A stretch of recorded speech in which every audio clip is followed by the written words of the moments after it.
Usually when we talk about history, there's like this expectation of precision. Right. I mean, it's the comfort of the visible. We really crave a clear cause and a clear effect. Yeah, exactly. Like you break your arm, the x-ray shows that jagged white line. The doctor just points and says, well, there it is. We want a timeline where action A directly results in outcome B. It's just human nature. But then you step into the world of covert geopolitics, and suddenly that x-ray machine is just utterly useless. Oh, entirely. You're looking at shadows instead of bones. Right. And today we are bringing you into one of the most fascinating, shadowy mysteries in modern American political history. We're unpacking a political thriller from the year 1980. It's a huge one. It really is. It involves a high-stakes U.S. presidential election, 52 American hostages held halfway across the world, and a secret Middle Eastern tour that might have changed world history. Or it might be a complete myth. Exactly, a total myth. So to navigate this, we are drawing from a really comprehensive public history dossier on U.S.-Iran relations. Yeah, and this includes a pretty striking 2023 report from the New York Times, which is juxtaposed directly against the exhaustive findings of a 1992 congressional task force. So the objective today for this deep dive is to explore the famous October surprise allegation of 1980. And we should be clear, we are not aiming to solve this decades-old mystery today. No, definitely not. That's above our pay grade. Right. Instead, we're using these sources to model how to weigh a genuinely contested, unproven historical claim with care. Because on one hand, we have this relatively new first-hand account of a shadow mission. But on the other hand, we have official documented doubts and a pretty glaring lack of verifiable evidence. So we are giving equal weight to both. Okay, let's ground ourselves in the sheer pressure of 1980. I mean, the United States is just gripped by the Iran hostage crisis. Yeah, it's hard to overstate how consuming this was. Since November of 1979, 52 Americans had been held captive in the U.S. Embassy in Tehran. And this isn't just a foreign policy problem for you reading the paper. It has completely consumed the American psyche. Oh, absolutely. You had newscasts literally counting the days, like day 100, day 200. Reminding the public every single evening of their government's inability to bring these people home. And the domestic political impact of that was staggering. President Jimmy Carter, the Democratic incumbent, is fighting this brutal re-election campaign against Ronald Reagan. And Carter's presidency is just buckling under the weight of this crisis. It really was, and it had been exacerbated in April of 1980 by Operation Eagle Claw. Right, the military rescue attempt? Yeah, in the Iranian desert. And it ended in absolute disaster. 8 American service members died, aircraft were destroyed, and the hostages obviously remained captive. So that military failure essentially closes the door on using force. Carter is backed into a corner where his only remaining option is like a diplomatic miracle. He desperately needs those Americans home, obviously for their safety, but politically. Politically, a breakthrough is the only thing that can salvage his administration before voters go to the polls in November. Okay, let's unpack this for a second.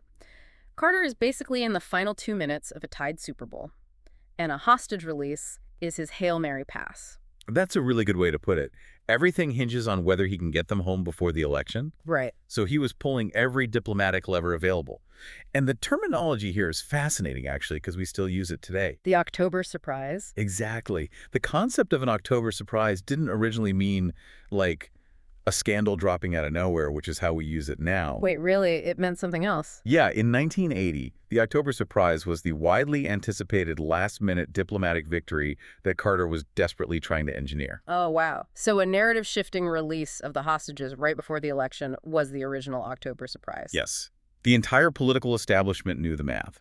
If Carter secures a release in October, the wave of national relief likely carries him to a second term. But if the hostages remain in Tehran on Election Day, the feeling of national impotence likely hands the presidency to Ronald Reagan. It was a zero-sum political reality. And it is out of this intense, just desperate environment that the enduring rumor of the October surprise is born. Right, the rumor. The core allegation, as we understand the term today, is that Reagan's campaign team actively sabotaged Carter's diplomatic efforts.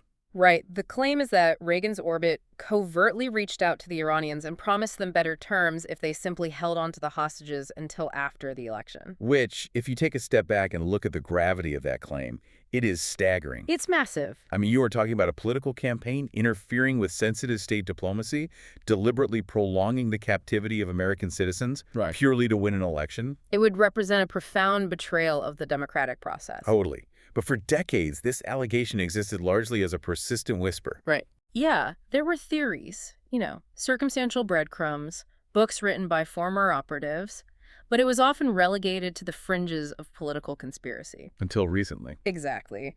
That dynamic shifted significantly in March of 2023. A prominent Texas political figure named Ben Barnes came forward with a very specific, startling account. Right. Barnes told the New York Times that in the summer of 1980, he accompanied his political mentor, John Connally, on a trip through several Middle Eastern capitals. And we should clarify, Connally was a massive figure at this time. Oh, yeah. Former Texas governor, former Treasury Secretary. He was a heavyweight in the Republican Party who had actually run against Reagan in the primaries before dropping out and backing him. So according to Ben Barnes, this summer tour wasn't just a friendly diplomatic visit. Right. Barnes alleged that the entire purpose of the trip was to carry a message to regional leaders, urging them to pass word to Iran to hold the hostages until after the vote. Basically telling them, do not give Jimmy Carter his October surprise. Here's where it gets really interesting, but also a bit confusing to me. If you are attempting a covert operation to undermine a sitting president's foreign policy, sending John Connally on a regional tour seems incredibly loud. It does seem loud, yeah. I mean, he's traveling with an entourage, moving through official circles. Why not use an actual intelligence operative with established back channels who can slip in and out unnoticed?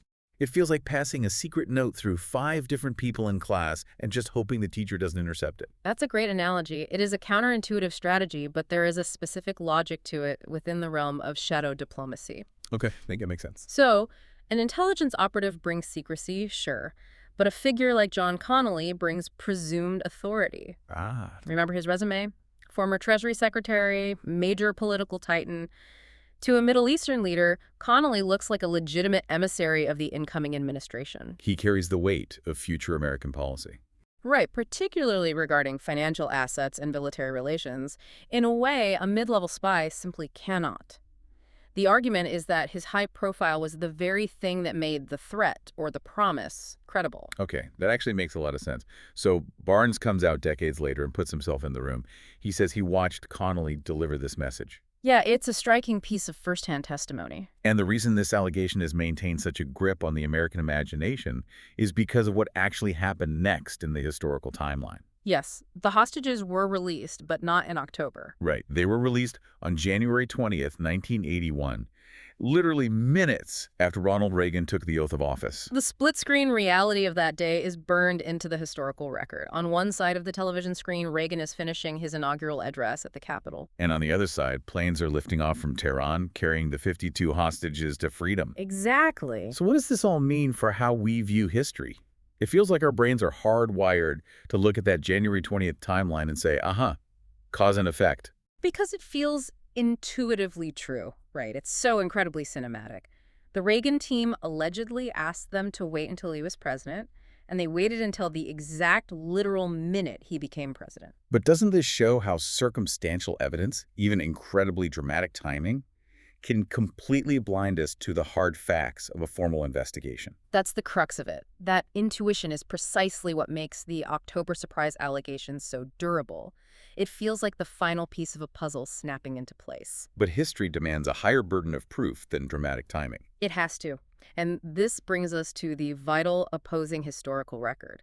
Because the United States government did not just let this rumor lie, they investigated it thoroughly. You're referring to the 1992 Bipartisan Congressional Task Force. Yes. They spent months tearing this allegation apart, and their conclusion stands in direct opposition to the cinematic narrative. They found absolutely no credible evidence that a deal ever took place between the Reagan campaign and Iran.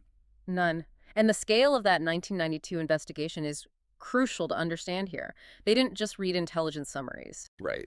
They subpoenaed thousands of pages of classified documents. They combed through flight records, analyzed passport stamps, and interviewed hundreds of witnesses. They're really looking for the financial trails, the communication intercepts, anything that would verify a coordinated sabotage campaign. And the record was empty. But if there was no secret deal with Reagan's team, we still have to explain the timing. Like, why did Iran choose to release them on January 20th? Well, the task force points to a completely different set of mechanical and geopolitical pressures that forced Iran's hand, which were entirely separate from American election politics. Okay, let's look at the mechanics of leverage then. Because in late 1979, the Carter administration froze billions of dollars of Iranian government assets held in U.S. banks. Right, they essentially locked Iran out of its own sovereign wealth. For the first several months of the crisis, the ideological victory of holding the hostages outweighed the need for that money. The radical factions in Tehran were using the hostage crisis to consolidate domestic power. Yes, but then the geopolitical landscape shifts violently. In September of 1980, Saddam Hussein invades Iran. Suddenly, Iran is locked in a massive existential conventional war with Iraq. And this changes the entire calculus. Iran desperately needs cash to fund the war effort. They also desperately need spare parts for their military equipment. Because under the Shah, Iran's military was largely American-made, and they are now completely cut off from the supply chain. Exactly. The ideological theater of holding 52 embassy workers is no longer paying the bills. Carter's frozen assets become the ultimate leverage. So the January 20th release isn't necessarily a welcoming gift to Ronald Reagan. It is the culmination of a grueling transactional necessity for Iran to survive a war. Precisely. The task force concluded that it was the Carter administration's relentless, grinding diplomacy in its final days that actually secured the release. The Algiers Accords. Yes. The agreement involved complex transfers of frozen Iranian funds through the Bank of England, orchestrated by Carter's team right up until the morning of the inauguration. So the Iranians simply dragged out the final administrative steps to deny Carter the satisfaction of seeing them released on his watch. That's what the evidence points to. Okay, that brings us to a really profound tension between the sources in this dossier. How do we reconcile the 2023 New York Times report detailing Ben Barnes's account with the 1992 task force's definitive conclusion? It's tough because Barnes is a serious figure making a serious claim, but as the Times itself responsibly noted, his story is fundamentally hard to verify. It rests on a fractured chain of causality. Right. When historians look at a claim like this, they break down the chain of events into verifiable links. And in the Barnes account, there are 3 critical gaps. Okay, what's the first one? The first missing link is authorization. Barnes knows what John Connally said, but he does not know if Ronald Reagan himself or his campaign director, William Casey, actually authorized the message. I mean, Connally might have been entirely freelancing, right? Yeah. We established he was a political heavyweight who had recently lost the primary to Reagan. It is highly plausible he was acting as a rogue operative, attempting to manipulate the situation to curry favor with the incoming president, hoping to secure a cabinet position by playing shadow diplomat. It's a very strong alternative reading of the exact same events. What's the second missing link? Transmission. Barnes knows Connally delivered this message to leaders in the Middle East, hoping they would act as intermediaries, but there is no paper trail, no intelligence intercept, and no diplomatic cable proving that this message ever actually reached Ayatollah Khomeini or the core Iranian decision-makers. It's basically a game of geopolitical telephone with no proof the call was ever connected. That's a perfect way to put it. And even if we assume Reagan authorized it, and even if we assume the message reached Tehran, we hit the third and most significant missing link, which is impact. Right. Barnes has absolutely no idea if Connally's message actually affected Iran's decision-making process. This is where the internal Iranian context, like the war with Iraq we just discussed, becomes so vital. We have no evidence that a message from a Texas politician moved the needle for a revolutionary government engaged in a brutal border war. It's like someone confessing they threw a rock at a window, but we don't know who told them to do it, we don't know if the rock actually hit the building, and we don't even know if the window was already broken. You can't convict on that. You really can't. Causality is the most rigorous standard in historical research. You have an anecdote of intent, the rock being thrown, but you lack the chain of authorization, the point of impact, and the proof of outcome. And without those links, elevating the anecdote to historical fact is irresponsible. Totally. So we are left with an incredibly frustrating, yet deeply human stalemate. We have a compelling first-hand account of a covert trip that sounds like it was pulled straight from an espionage novel. And we have a complete lack of verifiable evidence that a deal was actually struck or that it influenced the hostage release in any way. This is why the 1980 October surprise remains a live historical argument. It is the perfect case study in ambiguity. It really is. We must be able to look at Ben Barnes's account and recognize it as a serious, striking addition to our understanding of the era's political machinations. Right. And in the very next breath, we must look at the 1992 task force and the missing links of causality and acknowledge that there is no credible evidence to validate the sabotage theory. It requires holding two conflicting realities at the same time. The intent to interfere might have been present among certain political actors, but the impact of that interference is entirely unproven. We just have to resist the urge to fill in the blanks just because the narrative is satisfying. I know the dramatic timing of the inauguration is incredibly seductive. Yeah. But history is built on documents, on verified chains of events, and on proven causality.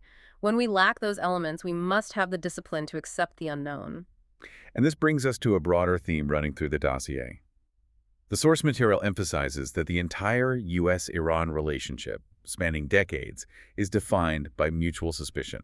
Yeah, it is a cycle of broken deals, covert interventions, and a profound lack of international trust.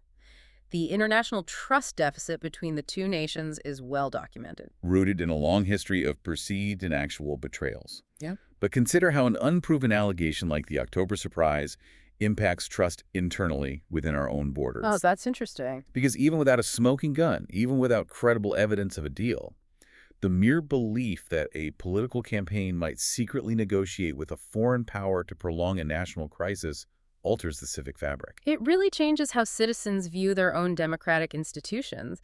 It introduces a level of cynicism that is difficult to eradicate. Exactly. It suggests to the public that the visible democratic process is merely theater, and that the real levers of power are being pulled in the shadows by actors completely unmoored from national interest. Which raises a lingering question for you to mull over as we wrap up this deep dive. How much of our political history and our political culture is shaped not by what was definitively proven to happen, but by the profound lingering fear of what might have happened behind closed doors? Wow. Because even if the 1980 October surprise sabotage is entirely a myth, the fact that we find it so deeply plausible, the fact that it aligns so perfectly with our darkest suspicions about how power operates, is a historical reality all its own. That's a really powerful point. We may never have a clean X-ray of exactly what transpired in the summer of 1980, but the shadow it cast continues to shape our political landscape today.